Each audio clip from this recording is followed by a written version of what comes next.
ఈ వందనాలు. దేవుని వాక్యం మనం ధ్యానించుకుందాము. మత్తయి సువార్త 11వ అధ్యాయం 28వ మాట.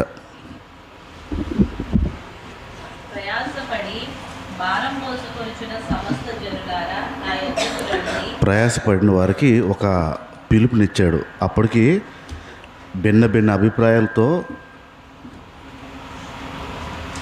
మనుషులందరూ ఇబ్బంది పడుతున్నప్పుడు, బాధపడుతున్నప్పుడు, దుఃఖపడుతున్నప్పుడు వారి తల పట్టుకుని ఉన్నారు.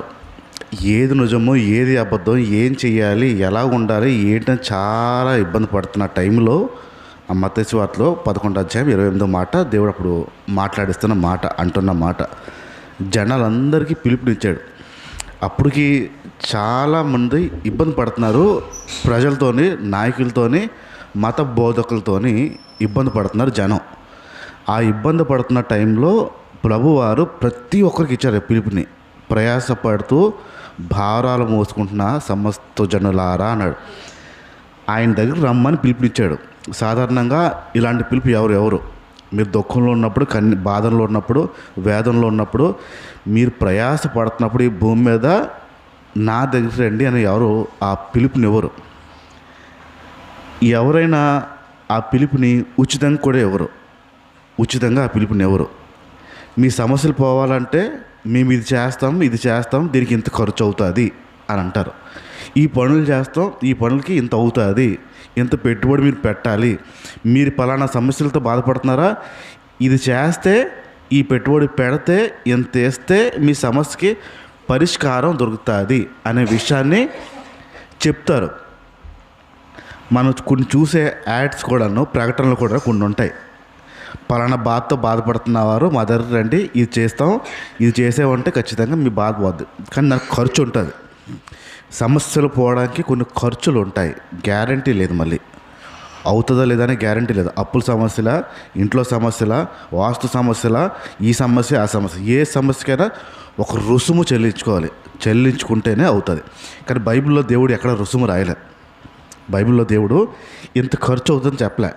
ఎవరెవరైతే ప్రయాసపడుతున్నారో, ఎవరైతే బాధపడుతున్నారో వాళ్ళందరూ నా దగ్గరికి వచ్చేయండి, మీకు విశ్రాంతి నేను కలుగు చేస్తాను అనే విషయాన్ని ఉచితంగా ఇస్తా అన్నాడు. ఎవరైనా రావచ్చు, ఎలాంటి వారైనా రావచ్చు. అయితే మన ఆత్మీయ జీవితంలో కొంచెం ఎదిగే ప్రయత్నం చేస్తున్నాం కాబట్టి, ఒక మెట్టు ఎక్కే ప్రయత్నం చేస్తున్నాం కాబట్టి, మనం పడే ప్రయాస ఇతరులు పడినట్టు ఉండకూడదు. ఇది నా బాధ. నేను చెప్తున్న విషయాలు మరి అర్థమవుతున్నాయో లేదో నాకు తెలియదు, కానీ నేను ఏదైతే మీకు చెప్పాలనుకుంటున్నానో ఆ విషయం చేరవేయగలుగుతున్నానో లేదో నాకు తెలియదు. కానీ ఈ విషయాలు దేవుడు నాతో డీల్ చేస్తున్నాడు. ఈ విషయాలు నేను ఇంకా అంత ప్రయాస పట్ల అనే విషయాలు నాకు తెలియపరుస్తున్నాడు. ఆ విషయాలు ఇన్నాళ్ళు నేను ఈ చదివిన వచనం నాకు ఇంకోలా అర్థమైంది, నెమ్మదిగా ధ్యానిస్తుంటే మళ్ళీ ఇంకోలా అర్థమవుతుంది. ఇప్పుడు నేను మాట్లాడుతున్న విషయాలన్నీ కూడాను నేను అంతగా ప్రయాస పడట్లేదు అనే విషయాన్ని నాకు దేవుడు తెలియపరుస్తున్నవి నేను సంఘంతో నేను పంచుకుంటున్నాను. రైట్, మనం ఆత్మీయ జీవితంలో కొంచెం ఎదిగి ఆలోచించాలి కాబట్టి, ఒక మెట్టు ఎక్కి మనం ఆలోచించాలి కాబట్టి కొంచెం ఆలోచిద్దాం. మనం దేంట్లో ప్రయాసపడాలి, ఎలాంటి విషయాల్లో ప్రయాసపడాలి, ఎలాంటి విషయాల్లో ప్రయాసపడుతున్నాము అనే విషయాలు మనం నేర్చుకుందాం. ఒక్కసారి ఎఫెసీయులకు రాసిన పత్రిక 6వ అధ్యాయము, ఎఫెసీయులకు రాసిన పత్రిక 6వ అధ్యాయము 2వ మాట. మీకు మేలు కలగాలంటే మీ తండ్రిని సన్మానించాలి, అప్పుడు మీరు భూమి మీద దీర్ఘాయుష్మంతులు అవుతారు. ఇది వాగ్దానంతో కూడిన ఆజ్ఞ. ఇది బైబిల్లో చెప్తున్న మాట. బైబిల్లో ఉన్న మాట ఏంటంటే, మనము దీవించబడాలంటే, మనము చక్కగా వర్ధిల్లాలి అంటే తల్లి తండ్రుల్ని సన్మానించాలి అనే విషయాన్ని ఖచ్చితంగా చెప్తున్న మాట. మనం బాగుండాలి అంటే మనకి ఇవ్వబడిన తల్లిదండ్రులకి మనం సన్మానించాలి, జాగ్రత్తగా చూసుకోవాలి, మర్యాదగా చూసుకోవాలి, గౌరవంగా చూసుకోవాలి, వారికి ఒక స్థానాన్ని ఇవ్వాలి. ఇది బైబిల్ చెప్తున్న మాట, మనుషులు చెప్తున్న మాట కాదు. మనం బాగుండాలంటే, వర్ధిల్లాలంటే ఒకే ఒక్క సూత్రము, తల్లిని తండ్రిని సన్మానించి తీరాల్సిందంతే. ఇంకా దాంట్లో ఇంకెలాంటి కండిషన్స్ లేవు, ఏ షరతులు లేవు. ఎలాగున్నా తల్లిదండ్రులు మాత్రం సన్మానించి తీరాల్సిందే. ఈ విషయాన్ని గుర్తుపెట్టుకోండి. ఇది బైబిల్ చెప్పిన మాట. తల్లిదండ్రులని సన్మానించాలనే విషయాన్ని బైబిల్ చెప్తున్న మాట. ఒకసారి ఇప్పుడు లూకాసు వార్తకు వద్దాం. బైబిల్లోంచి లూకాసు వార్త 2వ అధ్యాయంకి వద్దాం.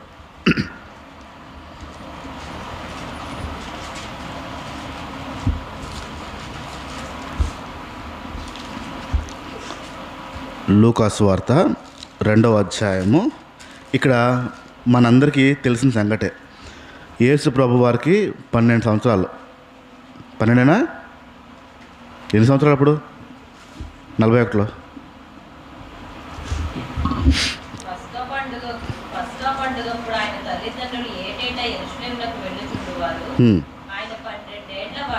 ఇక్కడ యేసు ప్రభు వారి వయసు 12 ఏళ్ళు. 12 ఏళ్ళకి ప్రతి సంవత్సరం వెళ్తూ ఉంటారు పస్కా పండగకి. వెళ్తూ ఉంటే మనకు తెలిసిన సంగతి ఇవంతా, నేను ఎక్కువ చెప్పను. ఇంకా వెళ్ళిన తర్వాత తల్లిదండ్రులేమో ఆ పండగ చూసుకుని తిరిగి వచ్చేస్తున్నారు, తిరిగి వెళ్ళిపోతున్నారు. ఈ 12 ఏళ్ళ బాలుడేమో తిరిగి రాలేదు. అక్కడే మందిరంలో ఉండిపోయాడు, చర్చి దగ్గర ఉండిపోయాడు. పాస్టర్ గారితో మాట్లాడుతున్నాడు. పాస్టర్ గారికి కొన్ని విషయాలు చెప్తున్నాడు, అడుగుతున్నాడు, తెలుసుకుంటున్నాడు ఈ విషయాలు. వెళ్ళి వచ్చిన తర్వాత తల్లిదండ్రులు వెనక్కి వచ్చారు. వచ్చి యేసు ప్రభు దగ్గరికి వచ్చారు. వచ్చిన తర్వాత 48 నుంచి చూడండి. ఆయన తల్లి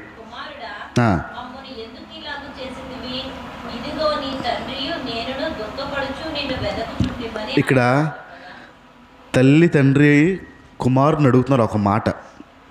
ఎందుకు యేసు ఇలా చేసావు? మేము దుఃఖపడుతూ మేము నీ కోసం వెతుకుతున్నాము. యేసు ప్రభు తల్లి తండ్రి దుఃఖపడ్డారంటే రాసిందా లేదా? అక్కడ ఉందా లేదా? అంటే యేసు ప్రభు తల్లిదండ్రులు దుఃఖపెట్టాడు, పెట్టలేదా?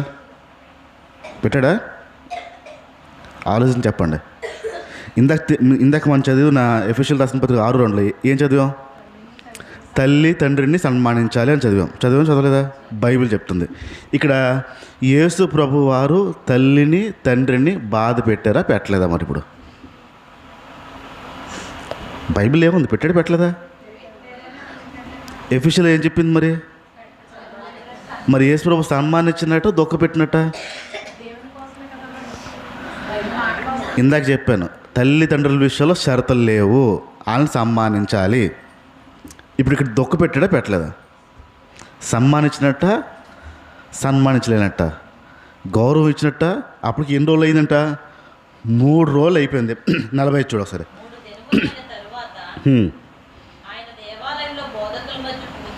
3 రోజులు వెళ్ళిపోయి 3 రోజులు అయ్యింది.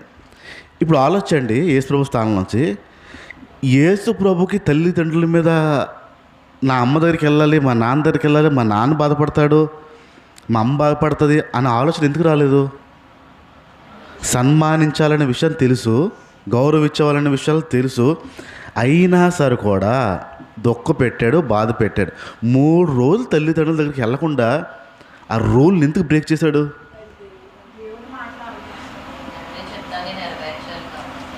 మరి ఇక్కడ సన్మానించాడు లేదు? నాకు అది చెప్పండి. తల్లిని తండ్రిని సన్మానించాలని బైబిల్ చెప్పింది. యేసు ప్రభు వారు సన్మానించారా లేదా? ఒక మాటలో తేల్చండి. మనసు వస్తుందా సన్మానించలేదు అన్నాకే? మరి ఇక్కడ దుఃఖ పెట్టాడు. 3 రోజుల అమ్మ బాబు లెక్క లేకుండా ఉన్నాడు, అసలు ఏం పట్టకుండా ఉన్నాడు ఆయన. మీకు ఇంకా అర్థం అవ్వలేదు కాబట్టి ఇంకా ముందుకు వెళ్తాను, నీకు చెప్తాను. మత్తయి సువార్త 12వ అధ్యాయం. మత్తయి సువార్త 12వ అధ్యాయము. ఇక్కడ యేసు ప్రభు వారు ప్రసంగం చేస్తున్నారు. అందరూ వింటుంటే ఆ జనంలోంచే యేసు ప్రభు తల్లి వచ్చింది. ఆ జనంలోంచే యేసు ప్రభు వారు ప్రసంగం చేస్తుంటే జనం అంతా గుమ్గుడి వింటుంటే యేసు ప్రభు తల్లి ఆ జనంలోంచి వచ్చింది. యేసు ప్రభు దగ్గర ఉన్న శిష్యులందరూ ఏం చేశారంటే, ఏసయ్యా దాదా ఎవరు వచ్చారు చూడు, అమ్మగారు, పాస్టర్ గారికి అమ్మగారు వచ్చారు అని ఒక మర్యాదగా, లెగండ్రా అమ్మగారు వస్తున్నారు. తిరిగట్లేదు నీకు, లెగండి అమ్మగారు, యేసు ప్రభు అమ్మగారు వస్తున్నారని యేసు ప్రభు దగ్గర తీసుకెళ్ళిపోయాడు ఈయన. తీసుకెళ్ళిపోయిన తర్వాత యేసు ప్రభు అక్కడ ఏం మాట్లాడినాడు చూద్దాం. 48 12వ అధ్యాయం 48వ మాట. అందుకు ఆయన తనతో ఈ సంగతి చెప్పిన వారిని చూచి ఎవరిని చూసి, ఏ సంఘటన చెప్పిన వారిని చూసి, ఎవరైతే హడావుడి చేసుకుంటూ తీసుకొచ్చారో వారి వైపు చూసి నా తల్లి ఎవరు, నా సహోదరులు ఎవరు నా తెల్ల ఎవరండి అసలు, నా తమ్ముడు ఎవరండి అసలు అని చెప్పి తన శిష్యుల వైపు చెయ్యి చాపి మళ్ళీ శిష్యుల వైపు చెయ్యి చాపి, ఇదిగో నా తల్లి నా సహోదరులను, ఇదిగో నా తల్లి, ఇదిగో నా తల్లిలో నా సహోదరులు, పరలోకమందున్న నా తండ్రి చిత్తము చొప్పున చెయ్యవాడే నా సహోదరులను, నా సహోదరియు, నా తల్లియు అని. పరలోకంలో ఉన్న నా తండ్రి చిత్తం ఎవరు చేస్తారో వారు నా సహోదరులు సహోదరు. ఇప్పుడు జనంలోంచి తల్లిని గౌరవంగా తీసుకొచ్చారండి ఈయన దగ్గరికి. చాలా మర్యాదగా తప్పుకుంటారు అంటూ తీసుకొచ్చారు ఈయన దగ్గరికి. అమ్మ వచ్చి నిలబడింది. ఏ అమ్మ ఎందుకు వచ్చావు, మజ్జిగ బాటిల్ ఏం తెచ్చుకొచ్చావా మాట్లాడుతున్నానని, పులిహార పొట్ల ఏం తీసుకొచ్చావా మాట్లాడుతామని ఏమీ అడగలేదండి. తల్లి వస్తే ఎవరిని అమ్మ అన్నాడంటే అది అవమానమో కాదా?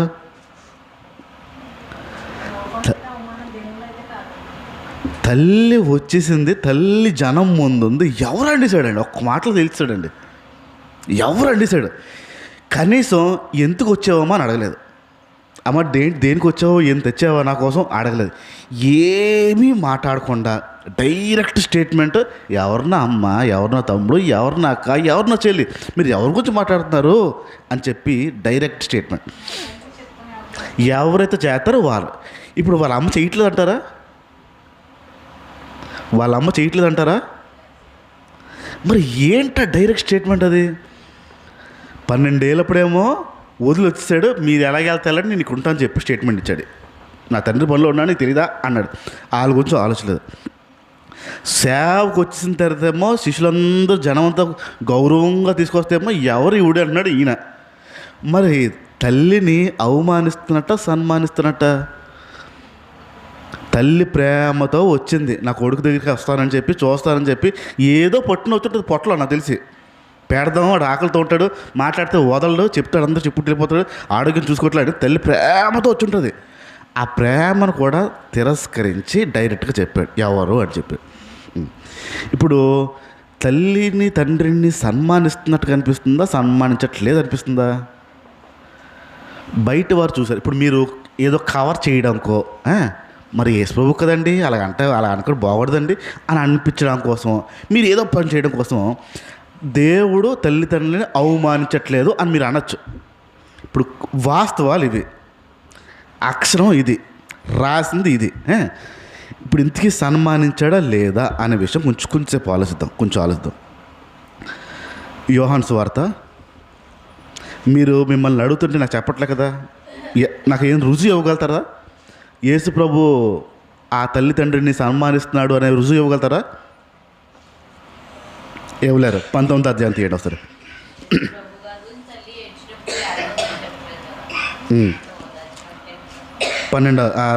అధ్యాయం తీయండి ఒకసారి. ఇప్పుడు 19వ అధ్యాయంలో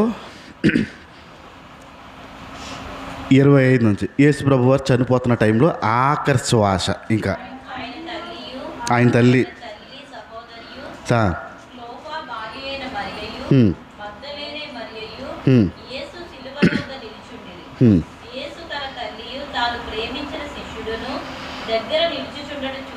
యేసు ప్రభు తల్లి శిష్యులు, తన ప్రేమించిన శిష్యులు కూడా వచ్చారు, దగ్గర నిలబడడం చూశాడు యేసు ప్రభు.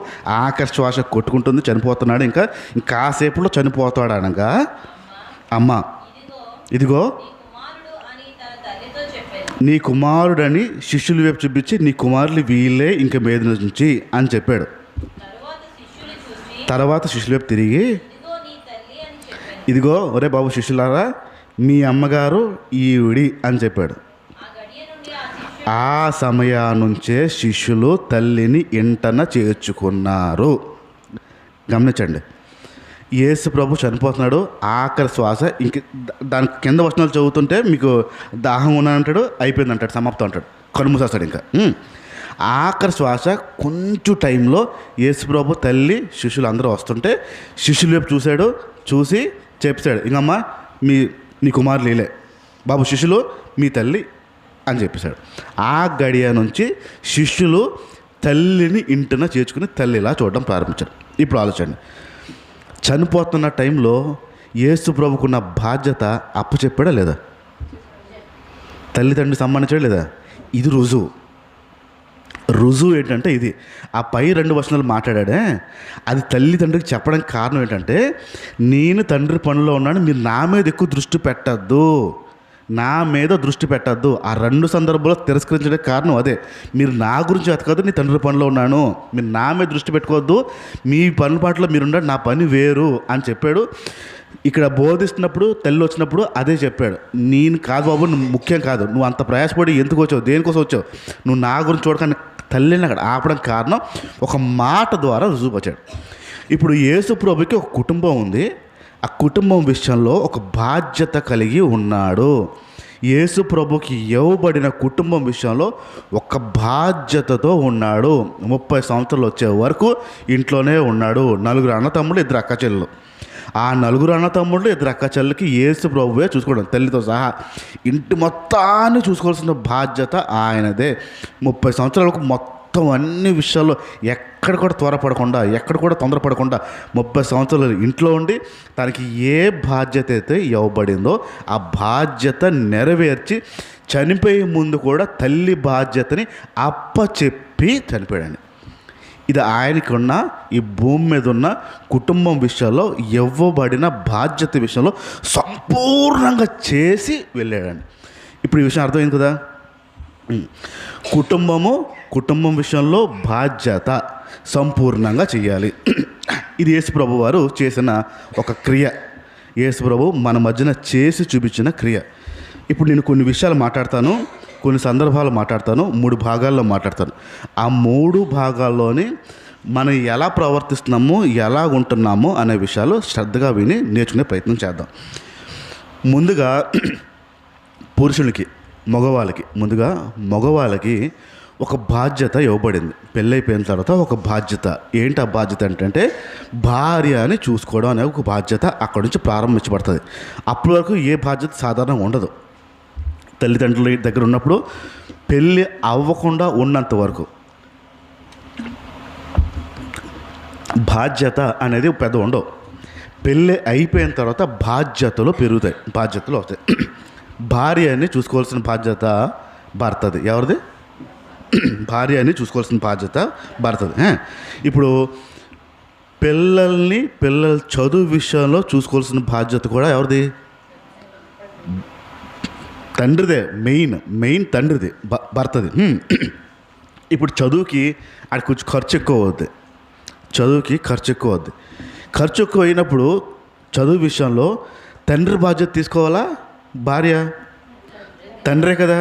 ఎలాగైనా అప్పో చేసో, ఎక్కడో తెచ్చో, ఏదో చేసి ఎలాగైనా ప్రయాసపడి కొడుకుని కూతుర్ని చదివించాల్సిన బాధ్యత తండ్రిదే.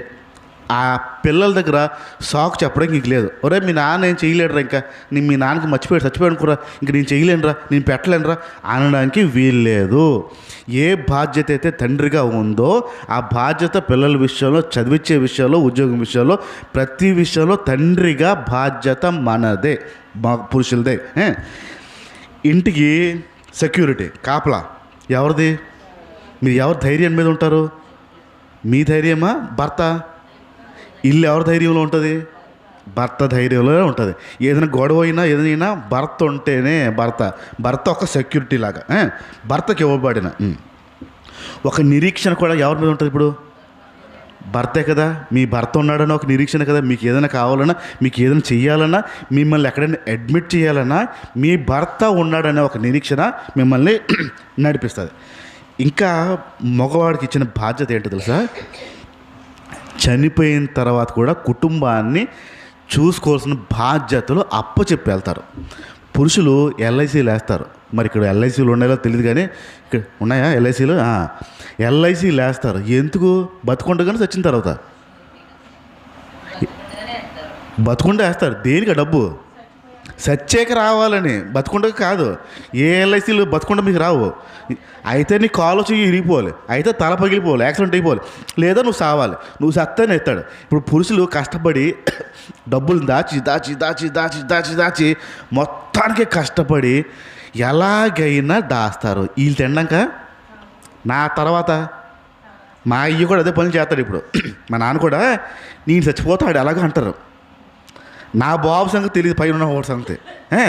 నేను చచ్చిపోతాడు ఎలా బతుకుతాడో ఇన్నాళ్ళు ఉండేది, ఇప్పుడు అది లేదు. ఆ భయం పోయింది. నా కోసం ఏం చేయాలో ఎలా చేయాలో ముందన్నీ ప్లాన్ వేస్తాడు. నేను చచ్చిపోయిన తర్వాత వీడికి అన్నీ చూసుకోవాల్సిన బాధ్యత నాకు. కాబట్టి ఈయన ఇక్కడే ఉంటాడు, నేను ఇక్కడ ఉంటాను, ఈయన చచ్చిపోతే నాకు చూసుకోవాలని ఆయన ప్రణాళికలు వేస్తూ ఉంటాడు. అది తండ్రికి ఉన్న లక్షణం.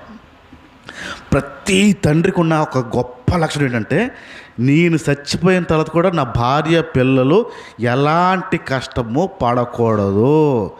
ఇది వాళ్ళ మైండ్లో ఉంటుందండి. ఇది భర్తలకు ఇవ్వబడిన బాధ్యతలు. కుటుంబం విషయంలో చూసుకోవాలి, పిల్లల విషయంలో చూసుకోవాలి, అన్ని విషయాల్లో ఒక నిరీక్షణ ఇవ్వాలి. చచ్చిపోయిన తర్వాత కూడా చూసుకోవాల్సిన బాధ్యతలు భర్తకి పురుషుడికి ఇవ్వబడ్డాయి. ఇవి చేసి తీరాల్సిందే. ఇప్పుడు భార్య విషయంలోకి వస్తున్నాను, భార్య లక్షణాలకు వస్తాను, భార్య విషయంలోకి వస్తాను. భర్త తాళం కప్పు అనుకుందాం. భర్త తాళం కప్పు అయితే భార్యలు తాళాలు. ఏంటంటున్నాను? భర్త తాళం కప్ప, మీరు తాళం చేతులు. అవి ఎక్కువ ఉంటే తక్కువ ఉంటాయి తాళం చేతులు? తాళాలే ఎక్కువ ఉంటాయి, మీదే పవర్ ఎక్కువ. ఇప్పుడు ఆ లాక్ ఓపెన్ అవ్వాలంటే మీరే, కప్ ఓపెన్ అవ్వాలంటే మీరుంటేనే కప్ ఓపెన్ అవుతుంది. ఓకే. ఇప్పుడు భార్యల దగ్గరికి కొన్ని బాధ్యతలు ఉంటాయి. ఎంత పెద్ద తాళం అంటే, ఎంత శక్తి ఉన్న తాళం అంటే, ఎంత తాళపు చెవులు అంటే అవి మీ చేతిలో మీ ఇల్లు ఉంటుంది, మీ చేతిలో మీ వీధి ఉంటుంది, మీ చేతిలో మీ ఊరు ఉంటుంది, మీ ప్రవర్తన. ఇక్కడ భార్యలకు ఇవ్వబడిన బాధ్యత. భర్త ఏం చేస్తాడంటే ఇంటికి కావాల్సినవి పై చూసుకుని వెళ్ళిపోతాడు. లోపల ఉండి చూసుకోవాల్సిన బాధ్యత భార్యలకు ఇచ్చాడు. భర్త బయట నుంచి పై నుంచే, భార్యకి లోపల ఉన్న వాటిల నుంచి.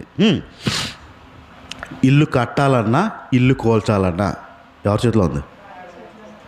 సంబంధం ఉంచాలన్నా సంబంధం కోల్చాలన్నా ఎవరి చేతిలో ఉంది? గొడవ పెట్టాలన్నా గొడవ ఆపాలన్నా ఎవరి చేతిలో ఉంది? సమాధానంగా ఉండడం, సమాధానం కూల్చడం ఎవరి చేతిలో ఉంది?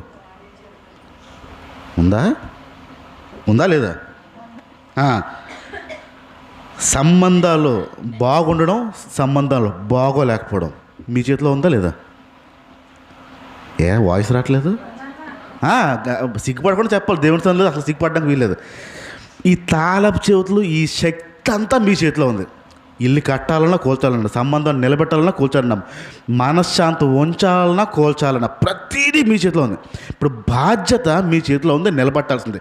బాధ్యత మీ చేతిలో ఉంది, కట్టాల్సిందే. బాధ్యత మీ చేతిలో ఉండి సంబంధాన్ని నిలబెట్టాల్సిందే. ఆఖరికి మీ ఇంటి వారి ఆరోగ్యం మీ చేతిలో ఉంది. అవునా కదా? మీ ఇంటి వారి ఆరోగ్యం కూడా స్త్రీలకే ఇవ్వబడింది, పురుషుల చేతిలో లేదు. మీకు ఇవ్వబడిన బాధ్యత మీ కుటుంబ సభ్యుల ఆరోగ్యం చూసుకోవడం. ఇప్పుడు నా మాటకు సమాధానం చెప్పండి. మీ ఇంటి వారి ఆరోగ్యం చూసుకుంటున్నారా, చూసుకోవట్లేదా? చూసుకుంటున్నారా? నేను ఒక మాట చెప్తాను, దాన్ని బట్టి నాకు సమాధానం చెప్పండి. కూరలు వండే కూరలు టేస్ట్గా ఉండాలా, ఆరోగ్యంగా ఉండాలా? అది ఇప్పుడు మీరు ఏం చేస్తారు? టేస్ట్గా ఉండడం కోసం 1/2 లీటర్ నూనె పోసి, 1/2 కిలో దొండకాయల్లో 1/2 లీటర్ పోసి బాగా వేయించి నూనెతో పెడతారు. ఇప్పుడు ఆరోగ్యం ఇస్తున్నారా, ఆరోగ్యం పాడు చేస్తున్నారా? ఆరోగ్య తాళచేతులు ఎవరి చేతిలో ఉన్నాయి? ఇప్పుడు కొలెస్ట్రాల్ వచ్చి హార్ట్ బ్లాక్లు అయిపోయి పోతారు. ఇప్పుడు మీరు ఏం చేస్తున్నారు? టేస్ట్ ఇవ్వాలని చూస్తున్నారా, ఆరోగ్యం ఇవ్వాలని చూస్తున్నారా? మీరు తక్కువ వేస్తారా? వందనాలు ఆ విషయంలో. మిగతా వాళ్ళు అది నూనె లేకపోతే ఏంటో మనసుకు ఒకలా అయిపోద్దండి. చూడటానికే బాగోదు ముందు కూర, తిన్న సంగతి తర్వాత సంగతి. ముందు నెగనెగలిగలు ఆడిపోవాలి, మెరిసిపోతూ ఉండాలి, చక్కగా పై నూనె తేలి మా ఆయన ఆరోగ్యం, మా కొడుకు ఆరోగ్యం, ఇంట్లో వాళ్ళందరూ ఆరోగ్యం పాడు చేసిన తర్వాతే మనం చదువుకుంటాం. రోజులు బాగోలేవు అమ్మలారా, అయ్యలారా, తల్లులారా. రోజులు బాగాలేరు అంటే జబ్బులు వచ్చి పడిపోతున్నాయి, రకరకాల జబ్బులు. ఆరోగ్యం మీ చేతిలో ఉంది.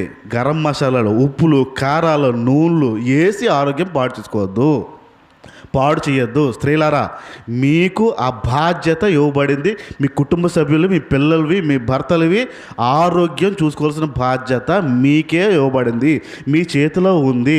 మీరు టేస్ట్ అని చూసి వారు ఆరోగ్యం పాడు చేయడానికి వీల్లేదు. వారు ఏదో పనిపాట్లో ఉంటారు, ఏదో అనుకుంటూ తినికెళ్ళిపోతారు. వాళ్ళు అవన్నీ పట్టించుకోవాల్సిన బాధ్యత మీది. ఆరోగ్యం ఇవ్వాల్సిన బాధ్యత మీరు ఆ విషయాన్ని దాటి పాడు చేయడానికి వీల్లేదు. ఇప్పుడు మీకు ఇవ్వబడిన బాధ్యత ఆరోగ్యం. బాగా వండి పెడతారా, ఆరోగ్యం పెడతారా? టేస్టా, ఆరోగ్యమా? ఇప్పుడు ఈ మాట్లాడిన వాళ్ళు ఎవరు స్టార్ట్ చేస్తారు అనుకుందాం, నన్ను తిట్టుకుంటారు. ఇప్పుడు ఆడెవడో వచ్చి చెప్పాడు, ఊరు ఉప్పు లేదు, నీ పచ్చి లేదు, ఏపీ ఉడకపెట్టి పెట్టేస్తుందని తిట్టుకుంటారు. తిట్టుకున్నా పర్లేదు, ఆరోగ్యం వెళ్తుంది. ఆరోగ్యం స్త్రీలకు ఇవ్వబడిన లక్షణం. ఇస్తారా ఎవరా ఆరోగ్యం? ఇప్పుడు ప్రయత్నించండి. ఎందుకు ప్రయత్నించాలి తెలుసా? ముందు మీకు కావాలా టేస్ట్, మీకు ఆ రుచి కావాలి. మీకు ఈ అలసర వచ్చిందనుకుందో, లోపల అలసర వచ్చిందనుకో, చిన్న కారం తిన్న లోపల బొగ్గు మండిపోద్ది. అలసలు ఉంటాయి, మంట ఇంకా మామూలుగా ఉండదు. ఆ రోజు చూడండి, మీరు వండరు, ఇంకెవరికి వండమన్నా వండరు. ఎందుకు? మీకు నొప్పి కదా. ఇప్పుడు మీకు మాట కదా. మీరు తినడం కోసం, మీ సుఖం కోసం, మీ కుటుంబం బాధ్యత మీరు తీసుకుని పాడు చేయొద్దు, ఆరోగ్యం పాడు చేయొద్దు. మీకు ఇవ్వబడిన బాధ్యత ఏంటన్నాను? ఆరోగ్యం విషయంలో కూడా స్త్రీలకు ఇవ్వబడిన బాధ్యత సంపూర్ణంగా చక్కగా నెరవేర్చాలి. ఆ విషయాల్లో స్త్రీలకి ఎక్కువ బాధ్యతలు ఎందుకు ఇవ్వబడుతుందో నేను చెప్తా ఉంటాను, వినండి. ఆడపిల్లల్ని పెంచే విధానం కూడా మీరు నేర్చుకోవాలి. ఆడపిల్లల్ని పెంచే విధానం కూడా మీరు నేర్పించాలి. ప్రస్తుతం ఉన్న కాలంలో పిల్లలు ఇంకా సంబంధాలు చూస్తే ఇంక ఎంత భయంకర, ఎలా పెళ్ళి చేస్తున్నారో కూడా తెలియట్లేదు. వంటగదిలో ఏవి ఎలాగుంటే తెలియదు, ఏ పప్పులు ఎలాగుంటే తెలియదు, దేని కందిపప్పు అంటారో తెలియదు, దేని మినపప్పు అంటారో తెలియదు, దేని పెసరపప్పు అంటారో తెలియదు, దేన్ని ఏమంటారో తెలియకుండా బతికేస్తున్నారు. ఇప్పటికీ కొందరు ఆడపిల్లలకి, కొత్తగా పెళ్ళైనకి ఏది ఇడ్లీ రవ్వో తెలియదు, ఏది ఉప్మా రవ్వో తెలియదు. తెలుసా మీకు? మీకు అనుభవం వచ్చింది. ఇప్పుడు మీ పిల్లలకి తెలుసా? ఆడపిల్లలకి తెలుసా ఇడ్లీ రవ్వ, ఉప్మా రవ్వ తెలుసా? ఆ పిల్లలకి ఫోన్లో విషయాలు అన్నీ తెలిసి తెలీదా? మరి అవి తెలిసినప్పుడు అవి ఎందుకు తెలియపరచరు? చిన్నపిల్ల, మనం చెప్పే సాకు చిన్నపిల్లకి అన్ని విషయాలు తెలిసే ఫోన్లో, మరి అవెందుకు తెలియపరచరు? ఆడపిల్లలకి ప్రతి పద్ధతి, ప్రతి పని నేర్పించాలి. చిన్నపిల్లాన్ని వదలడానికి వీల్లేదు. ప్రతి పని మీరు ఏం పనులు చేస్తున్నారో ఆ రోజుల్లో ప్రతి పని ఆడపిల్లలు నేర్చుకునేది. ఇంటికి పెళ్ళి వస్తే ఏ పని కూడా అత్తగారు చేయడానికి ఉండేది కాదు, అన్ని పనులు చక్కపరిచేది. ఈరోజు అది లేదు. అత్తయ్య ఈ తెల్లగుంది, ఉప్ప ఏ పసుపు తిరిగిట్లేదు చూడండి, ఏంటో తెలీదు. అలాంటి బతుకుతున్నాం. పిల్లలకి తల్లిదండ్రులు నేర్పించట్లేదు. ఇప్పుడు ఆడపిల్లలకి చిన్నపిల్ల అని వదిలేస్తున్నాము. చిన్నపిల్లలకి అన్ని విషయాలు తెలిసినప్పుడు ఇంటి పని ఎందుకు తెలియకూడదు, వంట పని ఎందుకు తెలియకూడదు, కాయగూర కూడా ఎందుకు తెలియకూడదు? అన్నీ నేర్పించకపోవడం. బాధ్యత విషయంలో ఆడవారుగా మీకు ఇచ్చాడు దేవుడు, సంపూర్ణంగా చెయ్యాలి. చిన్నపిల్లలన్నాక వదలడానికి వీల్లేదు. ఇల్లు తొడడం ఇస్తారా ఎవరా? ఎప్పుడెప్పుడు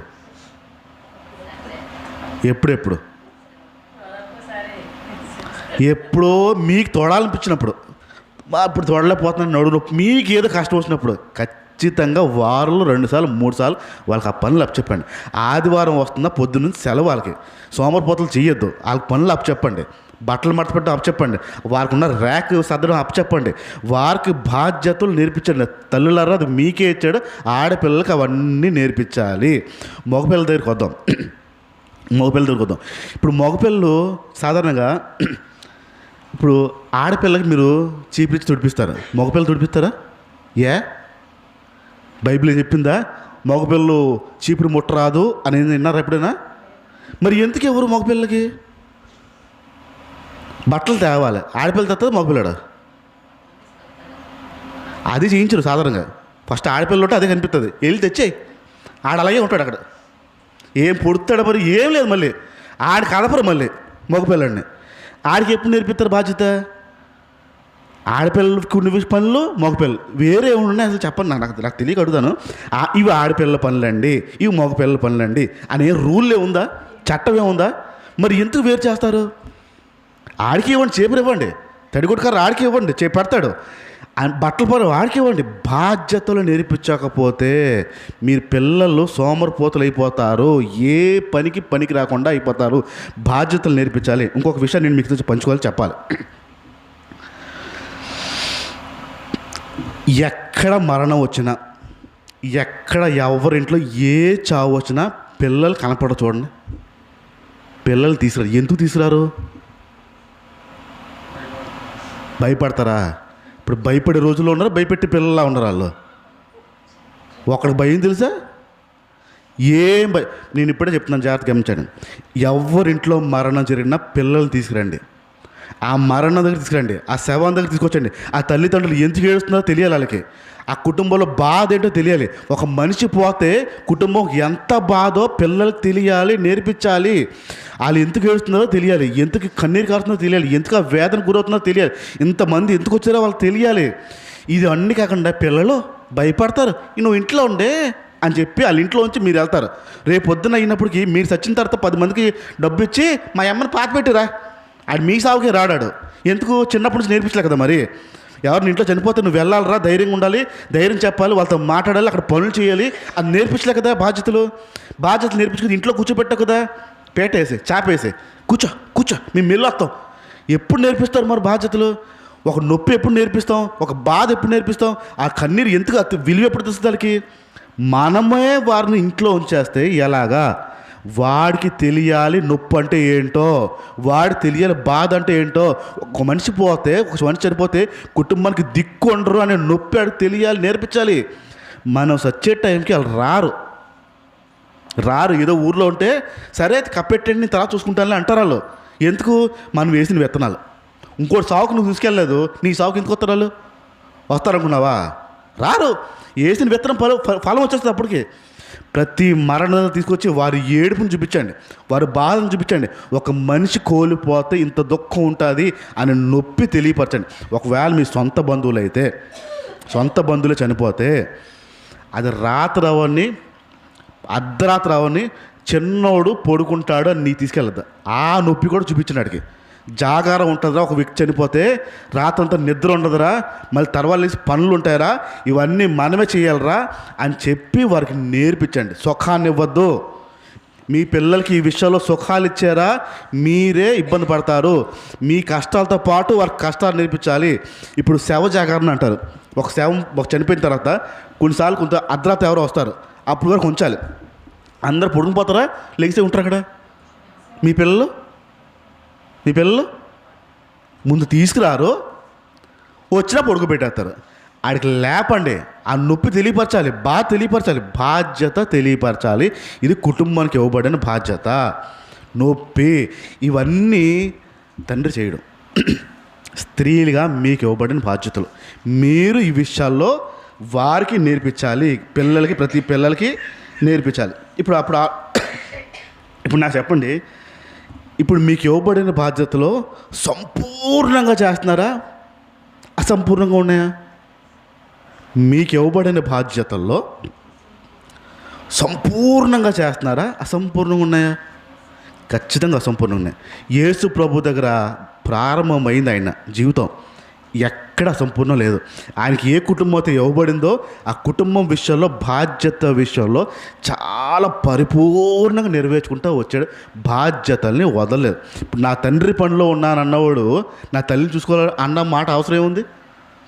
నా తండ్రి పనిలో నేను ఉన్నాను కదా, తండ్రి పంపితో వచ్చాను కదా, నాకు సంబంధం ఏంటి అని వదిలేకుండా చనిపోతున్న టైంలో మా అమ్మని చూసుకుంటారా అని బాధ్యత అప్పచెప్పడం కారణం ఏంటి? ఆయనకి ఏ బాధ్యత అయితే ఇవ్వబడిందో ఆ బాధ్యత సంపూర్ణంగా చేశాడు. ఇది బాధ్యత.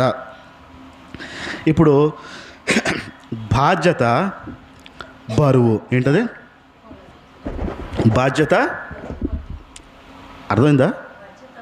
మళ్ళీ ఒకసారి అండి. బాధ్యత బరువు ఏంటా బరువు? ఇప్పుడు మీకు కొన్ని బాధ్యతలు చెప్తాను. ఆ బాధ్యతలతో పాటు కొన్ని బరువులు ఎలా మీకు ఉంటాయో చెప్తాను. మంచి ఎండాకాలం. ఏం కాలం? మంచి ఎండాకాలం. ఫుల్ వేడి వేడి వేడి వేడి వేడి వేడి. ఇంటి నిండా చుట్టాలు. ఇంటి నిండా చుట్టాలు. వంటగదిలో వేడిగా ఉంటుందా, సుఖంగా ఉంటుందా? వేడిగా ఉంటుందా? ఇప్పుడు మీకు వారికి చేసి పెట్టడానికి ఎలా అనిపిస్తుంది? మీకు నచ్చే వారితో ఒకలా ఉంటుంది, అది వేరే సంగతులేండి. మీకు నచ్చని వారు వచ్చినప్పుడు మీ బాధ్యత వారికి పెట్టడము. ఇప్పుడు ఈ బాధ్యత బరువు ఎక్కువదా ఎక్కదా? మీకు నచ్చిన వాళ్ళు వచ్చారనుకోండి, ఈ బాధ్యత తేలిగ్గా ఉంటుంది. ఇప్పుడు ఆ ఎండలో మీ బాధ్యత నెరవేర్చడానికి ఉంటుందా ఉండదా? బరువు. ఇప్పుడు బాధ్యత ఏమైంది? బరువుగా మారేదా మారలేదా? మారచ్చా బరువుగా? ఒకసారి మొదటి తిమోతి పత్రిక బైబిల్ ఏం చెప్తుందో ఒకసారి చూద్దాం మనం. మొదటి తిమోతి పత్రిక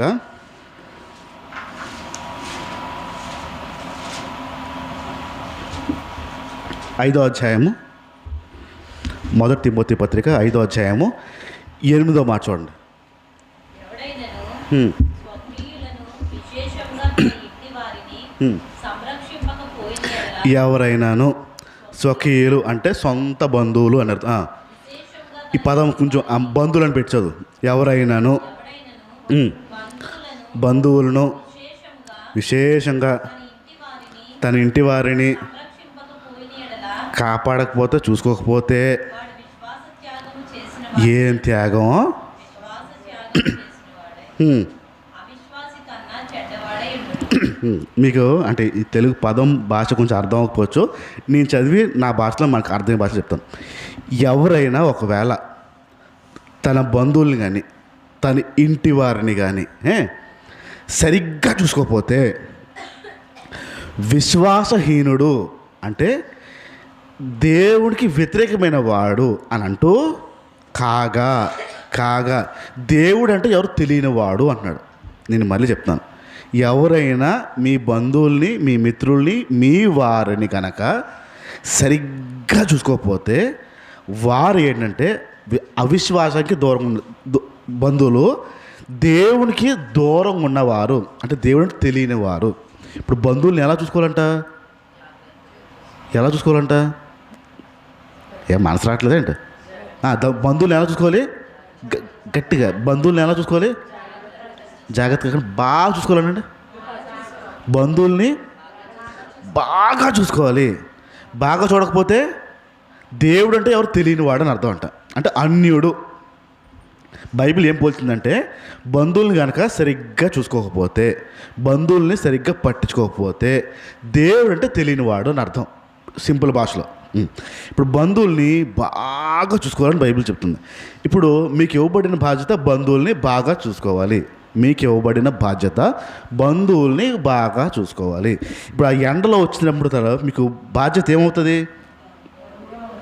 బరువా? ఒకవేళ సడన్గా పెట్టకుండా బంధువులు దిగిపోయారు. కనీసం ఒక ఫోన్ లేదు, ఒక మెసేజ్ లేదు, ఒక వార్త లేదు. మీరు మామూలుగా ఇలా బయటికి ఇలా వచ్చినప్పటికీ బ్యాగులు వేసుకుని దిగిపోతున్నారు. షాక్ అవుతారా? సర్ప్రైజా? షాక్ అంటే అన్నాం, సర్ప్రైజ్ అంటే అరే అన్నాం. అని వస్తుందా? ఆనందం వస్తుందా? ఏ కబురు లేదండి, ఏ మాట లేదండి. పెద్ద బ్యాగ్ వేసుకుని దిగిపోతున్నారు మీ ఇంటికి. సడన్గా షాకేనా? షాకే. సడన్గా వచ్చేస్తే షాకే. పెట్టకుండా వచ్చేస్తే మీకు షాకే. అప్పటికి మీ మటుకి ఏదో ఇడ్లీ పిండి కొంత మిగిలిపోయిందంటే అదేదో అట్లు వేసేద్దామని మీరు అనుకున్నారు పొద్దునకి. ఇప్పుడు ఆ బ్యాగ్ వేసుకుని పొద్దున తెల్లారి దిగిపోతే ఏం చేసి పెట్టాలి వీళ్ళకి? ఇప్పుడు సడన్గా కనీసం ఒక మాట లేదు, ఒక ఫోన్ లేదు, ఒక మెసేజ్ లేదు, ఏమీ లేదు. ఇప్పుడు ఖచ్చితంగా షాక్ అయిపోతారు. ఒక 10 రోజులు అయిపోయింది, ఎప్పుడు వెళ్తారో చెప్పట్లే. తెలుసుకోవాలనిపిస్తుంది లేదా? 10 రోజులు అయిపోయింది వచ్చేసార్లు.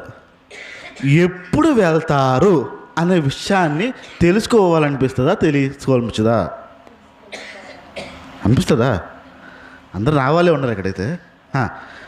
ఇప్పుడు బంధువుల్ని బాగా చూసుకోవాలని బైబిల్ చెప్తుందండి.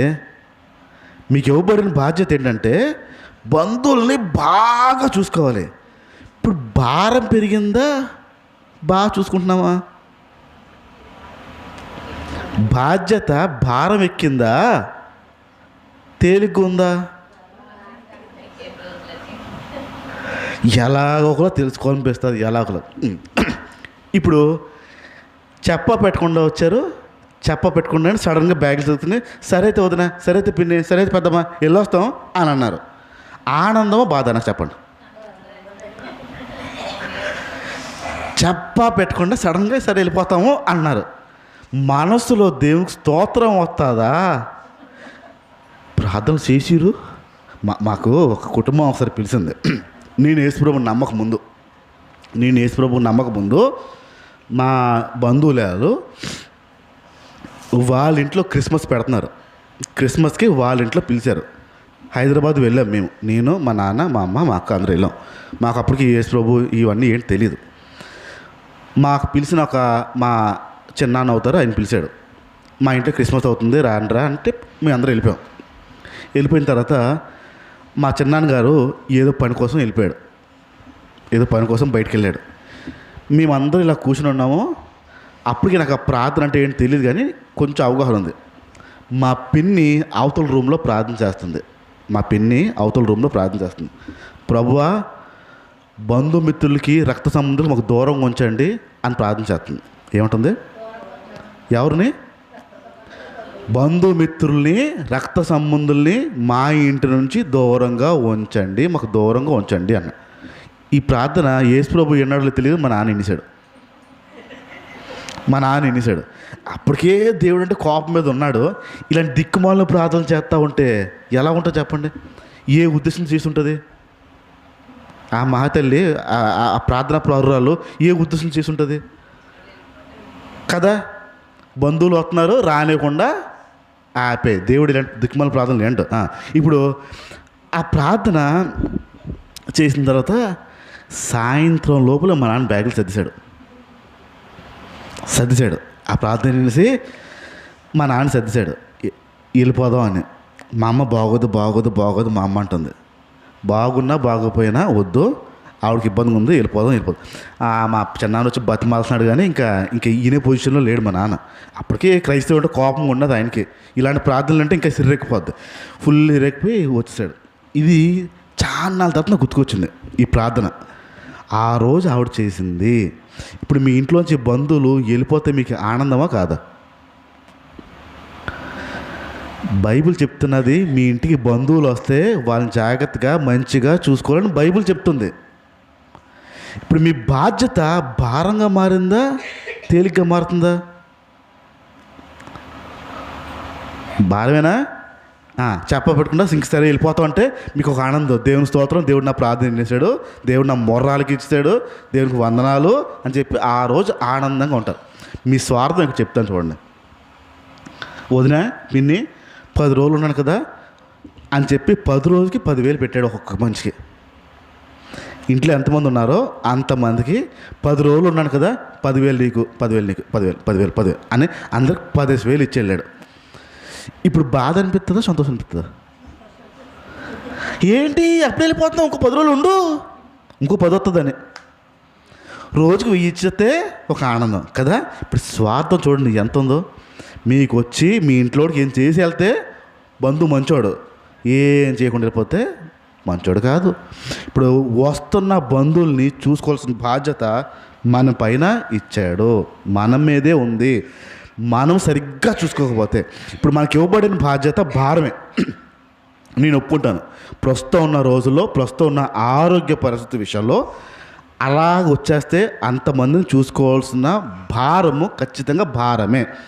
ఇప్పుడు నేనేమంటానంటే బాధ్యత ఉంది, భారం ఉంది. ఇలాంటి భారం పుట్టుకుని నీ మాట చెప్తుంది ప్రభువా బాగా చూసుకోమని, కానీ నాకు కష్టంగా ఉంది అని చెప్తూ ఈ ప్రయాసతో వెళ్ళాలి మనం. మనకి ఇవ్వబడిన బాధ్యత భారం కింద మారినప్పుడు వాక్యం చెప్తుంది కాబట్టి నేను చూసుకుంటాను, నీ మాట చెప్తుంది కాబట్టి నేను చూసుకుంటాను, నాకు నొప్పి ఉన్నా బాధ ఉన్నా నేను చూసుకుంటాను. ఇక్కడ బాధ్యత విషయంలో కొన్ని భారాలు పెరిగిపోతాయి.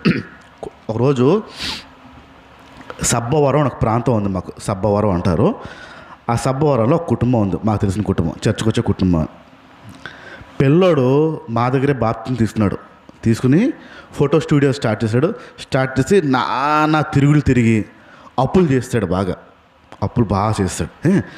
చేసిన తర్వాత ఒకరోజు అప్పులలో వచ్చి ఇంటి మీదకి వచ్చి గొడవపడి ఆ కొడుకు కాలర్ పట్టుకుని బయటికి ఈడుస్తున్నారు. మా డబ్బులు కట్టు, ఎన్నాళ్ళు తప్పించుకుంటూ తిరుగుతామని బయటికి ఈడుస్తున్నారు. ఆ తల్లి ఏం చేసిందంటే, బాబు మా అబ్బాయిని వదిలేయండి అని చెప్తూ వాళ్ళ అమ్మది హారం తీసుకొచ్చి, ఈ హారం పట్టుకెళ్ళండి, ఎంత వస్తే అంత అని చెప్పి ఆ టైంలో ఆ హారం ఆ చేతిలో ఇట్టి పంపించి కొడుకుని విడిపించింది. అక్కడి నుంచి అంతా నార్మలే, ఏమీ లేదు. కొడుకుని విడిపించిన తర్వాత కొడుకు మళ్ళీ మామూలు అయిపోయాడు. తల్లి కూడా ఇంట్లో ఏమీ చెప్పలే. సరిగ్గా 2 నెలల తర్వాత వాళ్ళు పెంచుకున్న ఒక గేదె అమ్మడం కోసం పెడితే మరి అక్కడ రేట్లు ఎక్కువ అంటే మరి 55,000 అని చెప్పారు. అప్పుడు ఆ గేదె అమ్మడం కోసం వాళ్ళ నాన్న తీసుకెళ్ళాడు. గేదెని తీసుకెళ్ళి అమ్మేసి తీసుకొస్తానండి, టెంపోలో వేసుకెళ్ళాడు. తీసుకొచ్చి వస్తున్నప్పుడు 200 రూపాయలది మందు కొట్టాడు, తాగాడు. గేదె అమ్మకం అయిపోయింది కదా ఆనందం, ఒక 200 రూపాయలు పెట్టి తాగి తిరిగి వస్తున్నప్పుడు ఆ డబ్బులు పట్టుకుని వస్తున్నాడు. ఇంటికి వచ్చేటప్పుడు ఎక్కిపోయింది ఫుల్గా. ఇంటికి ఇలా ఊక్కుంటూ వచ్చాడు మనిషి. వచ్చి వాళ్ళ ఆవిడ అడిగింది, అమ్ముడైపోయిందా, డబ్బులు ఇస్తాడా, డబ్బులు ఇవ్వన్నాడు. జేబులో పెడితే డబ్బులు లేవు. ఆ 55,000 కనపడ్డా మానేసాయి. తాగేసాడు, ఊగిపోతున్నాడు. జేబులో చూస్తే డబ్బులు ఇలా ఎతుకుతున్నాడు, ఇక్కడే పెట్టాను అంటే ఇలా ఊగుతున్నాడు తప్ప కనపట్లేదు. పోకొట్టేసావా అని బిందెట్టు నెత్తిమి కొట్టింది. పోకొట్టేసాడు. అప్పటికే నీళ్ళు పట్టుకుని వచ్చింది, బిందె డమేలు కొట్టింది అండి. అతను ఇలా పడిపోయాడు, మనిషి పడిపోయాడు. ఒక గంట అరగంట తర్వాత లెగిసాడు. 2 రోజులు భోజనం పెట్టాలి ఆవిడ. 2 రోజులు ఆ వ్యక్తికి భోజనం పెట్టలే. ఫోన్ చేసి, అయ్యా కొంచెం భోజనం పెట్టమని ఆకలేస్తుంది అని ఫోన్ కొట్టేవాడు మాకు చెప్పమని. కొడుకు డబ్బులు పోగొట్టాడు, టపక్కన వెళ్ళి హారం తీసుకొచ్చింది. భర్త డబ్బులు పోగొట్టాడు, బిందెటి కొట్టేసింది. 2 రోజులు అన్నం పెట్టలేదు. కొడుకు దగ్గర బాధ్యత ఉంది, భర్త దగ్గర ఎందుకు లేదంటారు? కొడుకు దగ్గర బాధ్యత భారంగా లేదు చూడండి. భర్త దగ్గరికి వచ్చినప్పుడు బాధ్యత భారంగా మారిపోయింది ఆవిడకి. కొడుకు చాలా పోగొట్టాడు, కొడుకు మీద బాధ్యత భారంగా మారలే ఆవిడకి. నా కొడుకు అని చెప్పి హారం ఇచ్చి తిండెట్టింది. భర్త పోగొట్టినప్పుడు ఏమో ఆ బాధ్యత భారం కింద మారిపోయింది. ఎందుకు మారుతుంది బాధ్యత భారం? మీ బాధ్యతలు మనిషి పట్ల చూడండి మారిపోతూ ఉంటాయి. మనిషికి మీ బాధ్యత భారంగా మారిపో చూడండి, ఒకేలా ఉండదు చూడండి. బాధ్యత భారంగా మారడానికి వీల్లేదు. మనకి ఇవ్వబడిన ప్రధానమైన బాధ్యత మన ఇంట్లో వారి మీదే ఉంది, మన బంధువుల మీదే ఉంది, మన పిల్లల మీద ఉంది. బాధ్యత భారంగా మారడానికి వీల్లేదు. బాధ్యత ఎప్పుడూ మనకి తేలిగ్గానే ఉండాలి. ఏ బాధ్యతలు మనకి ఇచ్చారో ఆ బాధ్యతల విషయంలో చాలా స్పష్టంగా ఉండాలి. యేసు ప్రభు ఎలాగైతే ఆ బాధ్యతలు చేసాడో మనం కూడా అలాగే చేయాలి. ఫస్ట్ది మనం నేర్చుకున్నాం బాధ్యతలు. మనకు అన్ని బాధ్యతలు ఉన్నాయి, ఆ బాధ్యతలని మనం సంపూర్ణంగా చేస్తున్నామా లేదా? రెండోది బాధ్యతలు భారం కింద మారిపోతున్నాయి. బాధ్యతలన్నీ మనకి భారం కింద మారడానికి వీల్లేదు. మనిషికి కుటుంబంకి ప్రతి ఒక్కరికి మనం బాధ్యతలు భారం కింద మారిపోతున్నాయి. మూడో అంశంకి వస్తున్నాను నేను. ఫస్ట్ది మనకి ఇవ్వబడిన బాధ్యతలు, రెండవది బాధ్యతలు భారాల కింద మారడానికి వీల్లేదు. మూడో అంశంకి వస్తున్నాను.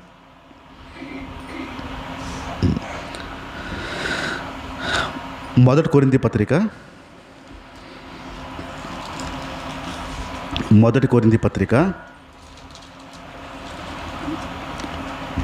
16వ అధ్యాయం తీయండి.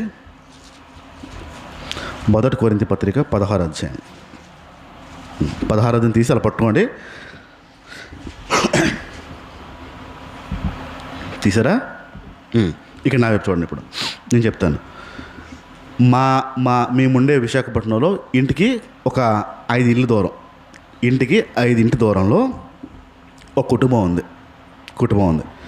ఆ కుటుంబంలో ఆ వ్యక్తి ఈ ఇంటి కాంట్రాక్ట్ పనులు చేసే సిమెంట్ పనులు చేసే కాంట్రాక్టర్ పెద్ద మేస్త్రి అనమాట.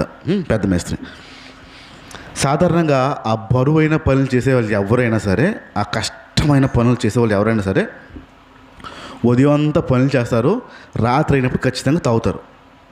వారికి ఉన్న అలవాటు ఏంటంటే ఉదయం అంతా పని చేస్తారు, రాత్రి ఖచ్చితంగా తాగుతారు. ఎందుకు తాగుతారని కారణం అడుగుతారని చెప్తారు.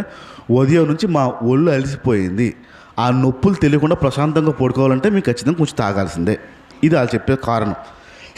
ఓకే, ఆ కారణం ఎలా ఉన్నా సరే ఆ వ్యక్తికి ఉన్న అలవాటు ప్రకారము తాగి ఖచ్చితంగా వస్తాడు. ఏదైనా పండగ వస్తే ఇంకా ఎక్కువ తాగుతాడు, పండగ రోజుని ఇంకా ఎక్కువ తాగుతాడు. ఒక పండగ రోజుని బాగా ఎక్కువ తాగేసి రాత్రి 9:30కి ఇంటి దగ్గరికి వచ్చాడు. వచ్చి గేట్ కొట్టాడు, గేట్ కొడుతుంటే వాళ్ళ భార్య తీయట్లే. అక్కడే కింద కూర్చుని అలా అక్కడే నిద్రలోకి వెళ్ళిపోయాడు. పడుకుని పోయాడు ఫుల్. వాళ్ళ ఇంటి గేట్ ఎదురుగుండా నిద్రపోయాడు. ఒక పావుగంట అటు ఇటు నడిచే వాళ్ళు చూసి లేగు లోపలికి వెళ్ళి అని కొడుతున్నారు. లేవట్లే, అలా మొత్తగా ఏదో మాట్లాడుకుంటున్నాడు, లేవట్లే. ఇంట్లో భార్యకి తెలుసు భర్త బయట పడుకున్నాడని, వీధిలో వాళ్ళకి తెలుసు భర్త బయట పడుకున్నాడని. కాసేపు అయిన తర్వాత దగ్గర వాంతి చేస్తున్నాడు. అక్కడే బాగా తాగినాడు కదా, ఫుల్ వాంతి చేసేస్తున్నాడు. అదే వాంతిలో పడి దొల్లుతున్నాడు. మొత్తం కక్కేసి మొత్తం దొల్లుతున్నాడు. అంత కక్కి దొల్లిన తర్వాత అలా ఆవిడ వచ్చి బకెట్ తీసుకొచ్చింది. బకెట్తో అలా ఆయన్ని మొత్తం కడిగి భుజం మీద తీసుకెళ్ళి లోపల తీసుకెళ్ళి మంచం మీద పడుకోబెట్టింది. చేసిన పని బాగానే ఉందా లేదా? భార్య చేసిన పని, ఆ క్రియ, ఆ వాంతులో పడిపోయిన వ్యక్తిని కడిగి తీసుకెళ్ళడం. నా ప్రశ్నకు ఒక సమాధానం చెప్పండి. ఆ భార్య చేసిన పని బాధ్యత, ప్రేమ? సరిగ్గా చెప్పండి. భార్య చేసిన పని ఆ వ్యక్తిని కడిగి, మొత్తం వాంతులో ఉంటే కడిగి నీట్గా తుడిసి లోపల తీసుకెళ్ళి మంచం మీద పడుకోబెట్టింది. భార్య చేసింది బాధ్యత, ప్రేమ? ఒకసారి కొరింథీ పత్రిక తీయండి. అది తీశారు కదా, మొదటి కొరింథీ పత్రిక 16వ అధ్యాయము 14వ మాట. పట్టు అదే, మీరు చేయి కార్యములన్నీ మళ్ళీ చదువు. మీరు చేయి కొన్ని కార్యాలు కాదా? బైబిల్ చెప్తుంది, ఏం చెప్తుంది? కొన్నాక అన్న మీరు చెయ్యు అన్ని కార్యాలు. ఇప్పుడు ఆవిడ చేసింది బాధ్యత, ప్రేమతో చేసిందా? సరిగ్గా ఆలోచించండి, చాలా తేడా ఉంది రెండిట్లో. ప్రేమ, బాధ్యత. డౌటే లేదు, బాధ్యత అది, ప్రేమ కాదు. బాధ్యత వేరు, ప్రేమ వేరు. అదే స్థానంలో తల్లి ఉంటే చేసేది వెంటనే అవుతుందండి. ఆ తలుపు కొట్టగానే వచ్చేస్తుందండి. ఇది ప్రేమ. భార్య ఎందుకు రాలేకపోయింది? ఆ సంపూర్ణత లేదు బాధ్యతలో. బాధ్యతని భారంగా చేయడానికి లేదు, బాధ్యతని ప్రేమగా చేయాలి. ప్రేమగా. ఆవిడ చేసింది 100% బాధ్యత, ప్రేమ కాదు. బైబిల్ ఏం చెప్తుంది? మీరు చేసే ప్రతి కార్యంలో బాధ్యతతోనా, ప్రేమతోనా? ప్రేమతో చేయాలి. తల్లి ఆ స్థానంలో ఉంటే ఖచ్చితంగా ప్రేమతో చేసేది. ఇంకా చెప్పాలంటే ఆ తాగుబోతుడు రాకముందు తలుపేసి కూర్చుంటుంది. వీడు వస్తాడో రాడో, ఎక్కడ పడిపోతాడో, ఎక్కడ తాగి పడిపోతాడో, అది ప్రేమ. ఇప్పుడు భార్యకు ఉన్న బాధ్యత ఏంటి? వచ్చాక పడిన తర్వాత, దొల్లిన తర్వాత, బురద అయిపోయిన తర్వాత ఉన్నాడో లేదో చూడాల్సిన బాధ్యత ఉంది. కాబట్టి జనం ఏదో అనుకుంటారు. కాబట్టి అప్పుడు బైబిల్ చెప్తుంది ప్రేమగా చేయాలి క్రియలన్నీ, బాధ్యతలు కాదు. మనకి కొన్ని బాధ్యతలు ఉన్నాయి, ఆ బాధ్యతల విషయంలో సంపూర్ణంగా చేయాలి. మనకు కొన్ని బాధ్యతలు ఉన్నాయి, ఆ బాధ్యత విషయంలో భారంగా భావించడానికి లేదు, భారం అనిపించుకోవడానికి లేదు, ఏ విషయంలో కూడా భారంగా భావించడానికి లేదు. మనకి ఇవ్వబడిన కార్యాల్లో, మనకి ఇవ్వబడిన క్రియల్లో మన బాధ్యతలను ప్రేమతో చెయ్యాలి, ప్రేమ కలిగి చెయ్యాలి, ప్రేమతోనే చెయ్యాలి. ఇప్పుడు మనం చేసే పనుల బాధ్యత, ప్రేమ. బంధువులు వస్తే తిట్టుకోకుండా, బంధువులు వస్తే సనుక్కోకుండా, బంధువులు వస్తే చిరాకు పడకుండా, బంధువులు వస్తే ఓపికతో, బంధువులు వస్తే ముఖం మార్చుకుంటా, బంధువులు వస్తే ప్రేమతో, భారంగా భావించుకుంటా చేయగలుగుతామా? మనకి బాధ్యతలు ఇవ్వబడ్డాయి. ఆ బాధ్యతలు మన ఇంట్లో ఉన్నాయి, ఆ బాధ్యతలు మన బంధువుల దగ్గర కూడా ఉంది. ఆ బాధ్యతల విషయంలో మనం సంపూర్ణంగా చేయకపోతే, ఇప్పుడు ఈ విషయాలన్నీ ఎందుకు చెప్తున్నానంటే, మన బాధ్యత విషయంలో ఒక భారం ఉంది, మన బాధ్యత విషయంలో భారం కలిగి ఉన్నాము. ఇలాంటి భారాలతో ఒకటి, ప్రభువా నీ మాట చెప్తుంది బంధువులు వచ్చినప్పుడు ప్రేమగా చూసుకోవాలని, కానీ నాకు చూసుకోవాలంటే భారం ఉంది, నా గుండెల్లో భారం ఉంది, నా వల్ల కావట్లేదు, నేను చేయలేకపోతున్నాను, నా వల్ల కావట్లేదు. ఎప్పుడైనా వెళ్ళామా ఈ ప్రయాసతో? నీ మాట నన్ను ఇబ్బంది పెడుతుంది, వెళ్ళామా? నీ మాట నన్ను బాధ పెడుతుంది, నీ మాట ప్రేమగా చూసుకోవాలని చెప్తుంది, ఆ విషయం నా వల్ల అవ్వట్లేదు, ఆ ప్రయాసం ఉందా? బంధువులు వచ్చినప్పుడు మీకు కొన్ని బరువులు ఉంటాయి, కొన్ని భారాలు పెరిగిపోతాయి. ఆ భారాలకి దేవుని మాట అడ్డు. దేవుని మాట చెప్పింది ప్రేమగా చూసుకోవాలి, చక్కగా చూసుకోవాలి అని. ఇప్పుడు ఆ మాట బట్టి నొప్పి పడి దేవుని దగ్గరికి వెళ్ళారా? వాళ్ళు వస్తున్నారు, ఉంటున్నారు, అది నాకు నొప్పి, నీ మాట చెప్తుంది ఇలా ఉండి, ఈ ప్రయాసతో వెళ్ళాను ఎప్పుడైనా? బాధ్యత విషయంలో నేను ప్రేమగా చేయలేకపోతున్నాను, ప్రేమగా ఉండలేకపోతున్నాను, నీ మాట చెప్తుంది ప్రేమగా చెయ్యాలని, నేను చేయలేకపోతున్నాను, ఈ నొప్పితో ఎప్పుడైనా వెళ్ళావా? ఇంత ప్రయాస ఉందా? ఇలాంటి ప్రయాస ఉందా? ప్రయాసపడి భారం మోస్తున్నావు ఉన్నాడే, ఒక అడుగు అడిగిండు అంటే, దేవుని మాట బట్టి మీకు నొప్పి వచ్చినప్పుడు ఆ నొప్పి బట్టి వెళ్ళాలి. ఈ మాట చెప్తుంది బంధువులు వస్తే బాగా చూసుకోవాలని, నాకు నొప్పుకుంది ఆ మాట ప్రకారం చేయలేకపోతున్నాను, అంతూ నీ దగ్గరికి వస్తాను, ప్రయాసపడుతున్నాను. నీ మాట చెప్తుంది ప్రేమగా చూసుకోవాలని, బాధ్యత కాదు, నాకు నొప్పిగా ఉంది ప్రేమగా చూసుకోవాలంటే ఇలాంటి వాళ్ళ దగ్గర తీసుకోవడం నాకు నొప్పిగా ఉంది, కానీ నీ మాట చెప్తుంది నాకు నొప్పి వస్తుంది, భారం ఉంది. ఇలాంటి నొప్పులు, ఇలాంటి ప్రయాసతో ప్రభు దగ్గరికి మనం ప్రయాసపడుతూ వెళ్ళాలి.